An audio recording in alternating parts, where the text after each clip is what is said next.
Saatnya rakyat bergerak.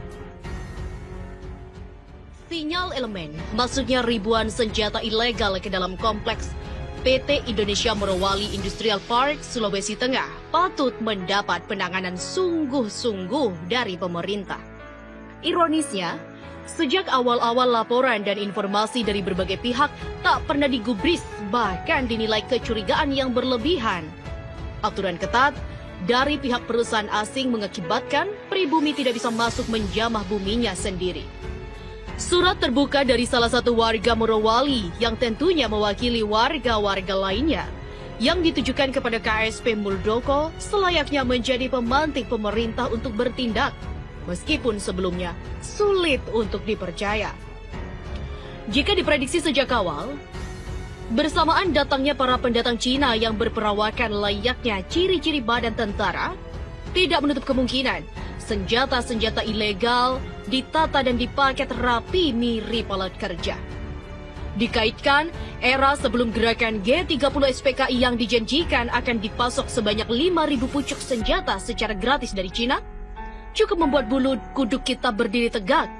Apalagi salah satu divisi di Badan BIN yang dulu mengurusi masalah komunis kini sudah dihilangkan. Karena bahaya laten komunis sudah dianggap tidak ada. Kalau prediksi ini benar, bisa dibayangkan di dalam PT Morowali sudah tersimpan ratusan kali lipat dibanding jumlah senjata yang dimiliki gerombolan pengacau liar di Papua. Sekarang, kembali sepenuhnya kepada pemangku kekuasaan di negeri ini dalam menyikapi masalah Morowali. Saya berpendapat tidak ada waktu penundaan saat ini.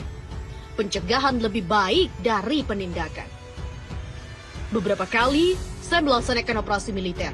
Dan belasan tahun saya sebagai pelatih, guru, dosen, kepala departemen operasi dan direktur yang menangani sistem pembinaan latihan dan operasi gabungan TNI di lembaga tertinggi TNI atau Sesko TNI.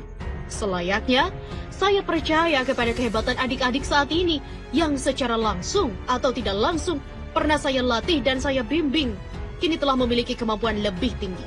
Namun, bersamaan dengan kepercayaan itu, saya merasa terpanggil dan punya kewajiban moral untuk mengingatkan kembali bagaimana seharusnya bersikap dan bertindak. Bahwa pernyataan perang adalah hak seorang presiden setelah ada persetujuan DPR. Selanjutnya, melalui Menhan sebagai pembina, berlanjut Panglima TNI sebagai pelaksana tingkat pusat dan Kapolri sebagai pembina dan pelaksana pusat. Presiden menginstruksikan memerintahkan operasi militer selain perang atau OMSP atau operasi militer untuk perang atau OMP termasuk operasi sistem pertahanan rakyat semesta. Dalam pelaksanaan SIS-Han Kamrata, TNI dan kekuatan cadangan sebagai komponen utama, Polri, rakyat terlatih dan Limnas sebagai komponen cadangan. Sumber daya alam, sumber daya buatan, sumber daya nasional, dan sarana atau prasarana sebagai komponen pendukung. Pelaksanaannya dilakukan secara terarah, terpadu, terkoordinir, berlanjut dan berkesinambungan. Saya pribadi yang menganalisa ini suatu kejanggalan, bahkan terindikasi bahwa di badan-badan tinggi negara ini sudah masuk para setan iblis jelmaan gerombolan pelanjut PKI. Mereka sudah duduk di berbagai posisi elemen tinggi negara sampai ke akar rumput seperti Budiman Sujatmiko, Ciptaning, Dia Pitaloka, dan jutaan kawan-kawan lainnya.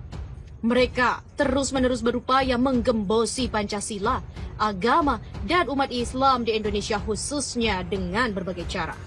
Cara-cara topeng dan benalu adalah ciri dan sifat komunis sebelum berkuasa. Dan setelah berkuasa, akan berubah menjadi diktator, penindas, penekan, dan penunduk terhadap rakyat yang dipimpinnya, sampai dengan harus menuruti dan mengikuti kemauan partai atau kekuasaannya. Sesuai perkembangan dan dinamika, komunis yang berideologi ateis, anti-Tuhan, anti-agama, dan anti-HAM, dalam jurus barunya tidak hanya diawaki oleh orang-orang ateis tulen. Kenyataannya sudah berbau dengan orang-orang beragama yang sudah dipengaruhi baik secara keras, dapat jaminan selamat dari korupsi. Cara lembut seperti pemberian atau penawaran jasa, baik maupun cara-cara kombinasi seperti pemberian uang, jabatan, wanita cantik maupun harta benda lainnya. Dari ulah orang-orang inilah yang mengakibatkan kehidupan berbangsa dan bernegara syarat dengan kericuhan, kekacauan, kegaduhan dan kesemrawutan yang dibuat dan disengaja. Pertanyaannya, bagaimana jika berdasarkan pertimbangan Presiden dan DPR tidak menyetujui operasi-operasi di atas? Maka Menhan bisa menyarankan ke Presiden untuk dilakukannya operasi tersebut. Namun, jika saran Menhan Presiden bersama DPR tidak menyetujuinya, di sini berlakulah kedaulatan tertinggi berada di tangan rakyat. Rakyat yang sebenar-benarnya dan bukan DPR yang dijawantahkan sebagai rakyat. Bahwa ada undang-undang yang mengatur hubungan pemerintah pusat dan daerah. Jika dipandang keadaan sangat urgent, maka pemerintah daerah bisa melakukan tindakan-tindakan demi keamanan dan keselamatan rakyatnya. Konkretnya, Bupati atau Wali Kota Morowali bersama Forum Komunikasi Pimpinan Daerah, Bupati atau Wali Kota, Kodim, Polres dan unsur kejaksaan, pengadilan, DPRD, dan tokoh-tokoh masyarakat dapat melakukan. Yang pertama adalah pengawasan dan pengamanan terhadap lokasi-lokasi bandara, pelabuhan dan pintu keluar, masuk dari dan ke kompleks perusahaan. Atas kewenangannya, Bupati atau Wali Kota dan perkuatan bisa masuk dan mengadakan penyisiran, pembersihan dan penggeledahan ke tempat-tempat yang dicurigai dengan mempertimbangkan keamanan dan keselamatan semua. Demikian selanjutnya, jika Bupati dan perkuatan tidak melakukan hal-hal di atas, maka atas kesadaran rakyat bisa melaksanakan tindakan-tindakan atas dengan pertimbangan yang sama. Pada dasarnya, sambil menunggu keputusan dari yang berwenang, rakyat dengan dikoordinir para tokoh masyarakat dapat langsung mengamankan, mengawasi dan melaporkan setiap perkembangan dan dinamika yang terjadi kepada yang berwenang. Ini untuk mengantisipasi tindakan-tindakan penghilangan jejak atau pemusnahan atau pengiriman kembali ke negara asal senjata tersebut. Otomatis tetap mempertimbangkan keamanan, keselamatan, termasuk kesehatan di tengah-tengah rawannya penyebaran COVID-19. Semua hal di atas hanya gambaran prediksi alternatif terburuk jika semua jajaran pemerintah tidak menangani. Rakyat masih berharap semoga seluruh stakeholder peka dan peduli atas situasi yang dapat membahayakan keamanan dan keselamatan bangsa dan negara. Semoga semuanya peduli. Amin. Bandung, 15 April. Sugeng Paras Purnawirawan TNI AD, Ketua APIB Jawa Barat. Untuk itu terus informasi selanjutnya, tetap bersama channel kami, Mawar Merah Indonesia. Saatnya rakyat bergerak.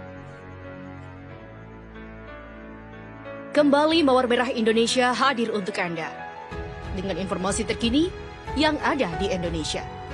Sebelum lanjut, untuk Anda yang belum subscribe, jangan lupa untuk like, comment, share, dan juga subscribe agar Anda tidak ketinggalan informasi apapun dari kami. Inilah Mawar Merah Indonesia. Sinyal elemen masuknya ribuan senjata ilegal ke dalam kompleks PT Indonesia Morowali Industrial Park, Sulawesi Tengah patut mendapat penanganan sungguh-sungguh dari pemerintah. Ironisnya, sejak awal-awal laporan dan informasi dari berbagai pihak tak pernah digubris, bahkan dinilai kecurigaan yang berlebihan. Aturan ketat dari pihak perusahaan asing mengakibatkan pribumi tidak bisa masuk menjamah buminya sendiri. Surat terbuka dari salah satu warga Morowali yang tentunya mewakili warga-warga lainnya yang ditujukan kepada KSP Muldoko selayaknya menjadi pemantik pemerintah untuk bertindak.